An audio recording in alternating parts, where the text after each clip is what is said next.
Hello everyone, आज की video में हम बात करेंगे कोऑपरेटिव सोसाइटी के बारे में। देन इससे पहले हमारी ट्रस्ट और सेक्शन 8 के रिगार्डिंग वीडियो आई चुकी है। तो अभी काफ़ी लोगों के डाउट आ रहे थे कोऑपरेटिव सोसाइटी को लेके कि क्या होती है, कौन से एक्ट में रजिस्टर्ड होती है एंड क्या हमें डिपार्टमेंट विजिट करना होता है या नहीं करना होता है। तो इसके मल्टीपल क्वेश्चन थे लोगों के माइंड में, जो आज की वीडियो में हम सारे बताएंगे। तो बिना स्किप करे इस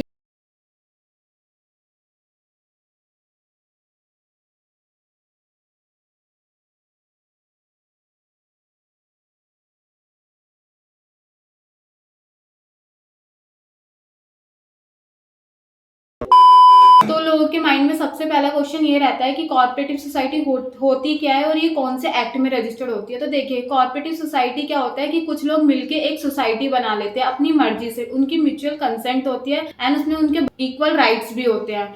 और वो क्या करते हैं, अपने म्यूचुअल कंसेंट से एक बायलॉज तैयार करते हैं। बायलॉ मतलब वो जितने भी उनकी कंडीशंस होती है वो सारी ड्राफ्ट करवाते हैं, देन रजिस्ट्रार के पास जाके उसे रजिस्टर करवाते हैं। और ये कौन से एक्ट में रजिस्टर्ड होती है, तो कॉर्पोरेटिव सोसाइटी कॉर्पोरेटिव एक्ट 1912 में रजिस्टर्ड होती है।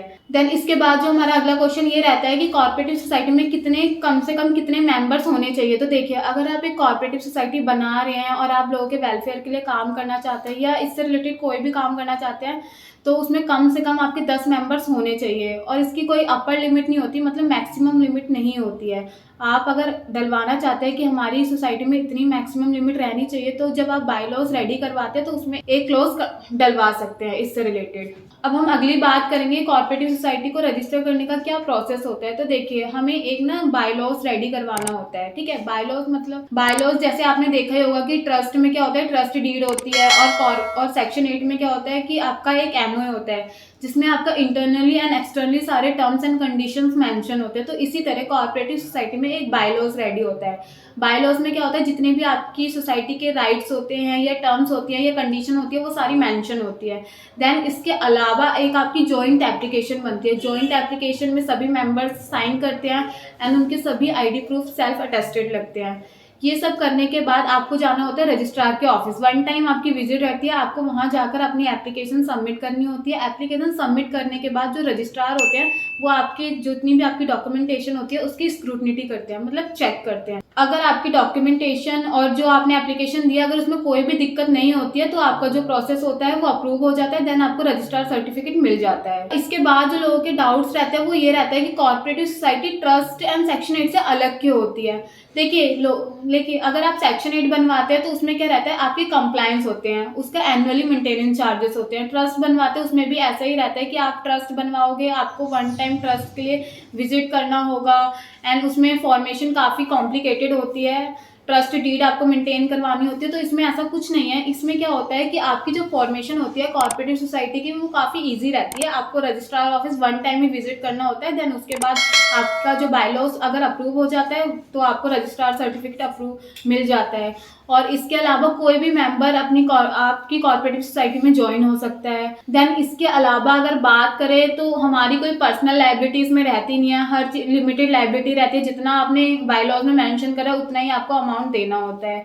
और जरूरी नहीं है कि आप अगर कॉर्पोरेटिव सोसाइटी बना रहे हैं तो किसी की वेलफेयर के लिए या मतलब सोशल रिस्पॉन्सिबिलिटी के लिए बना रहे हैं। जो मेंबर बना रहे हैं कॉर्पोरेटिव सोसाइटी में वो एक दूसरे की हेल्प करने के लिए भी कॉर्पोरेटिव सोसाइटी बना सकते हैं। और डेमोक्रेटिक कंट्रोल होता है, सबसे मेन ज़्यादा बेनिफिशियल यही पॉइंट होता है कि एक कॉर्पोरेटिव सोसाइटी में डेमोक्रेटिक कंट्रोल होता है। मीन जितने भी मेंबर्स होते हैं सबका इक्वल राइट्स रहते हैं। सबसे मेन पॉइंट तो ये रहता है कि सबसे ज़्यादा इसी के रिगार्डिंग डाउट्स भी आते हैं कि कॉर्पोरेटिव सोसाइटी अगर किसी को बनवानी है तो क्या क्या डॉक्यूमेंटेशन चाहिए होती है।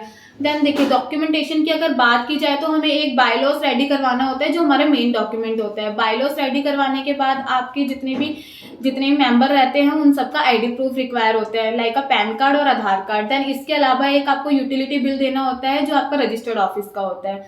ये सब करने के बाद आपको अपनी जॉइंट एप्लीकेशन फाइल करनी होती है एंड बायलॉज को रेडी करके रजिस्ट्रार ऑफिस जाना होता है। तो टाइम टेकिंग की बात करें तो इसमें मिनिमम 1 मंथ का टाइम टेकिंग प्रोसेस रहता है। उसमें भी आपको रजिस्ट्रार ऑफिस से एक अपॉइंटमेंट डेट लेनी होती है जिसमें सभी मेंबर्स विजिट करते हैं वन टाइम रजिस्ट्रार ऑफिस के सामने। इनकेस अगर आपके सभी मेंबर्स उस सेम स्टेट के नहीं है तो 2 से 3 मेंबर्स का प्रेजेंट होना मोस्ट कंपलसरी होता है, और इसके अलावा 2 विटनेस की रिक्वायरमेंट मोस्ट कंपलसरी होती है। देन अगर आपका सब कुछ सही है तो आपका प्रोसेस कंटिन्यू हो जाता है। और फीस की बात करेंगे तो देखिए फीस हर स्टेट की अलग अलग होती है, तो हम फीस को लेके कोई एक मतलब कंफर्म अमाउंट आपको बता नहीं सकते। अगर आपको लगता है कि आपको कोऑपरेटिव सोसाइटी बनानी है तो आप हमसे कांटेक्ट कर सकते हैं हमारे दिए गए नंबर पे या हमारी ईमेल आईडी पे, या कमेंट बॉक्स में कमेंट भी कर सकते हैं।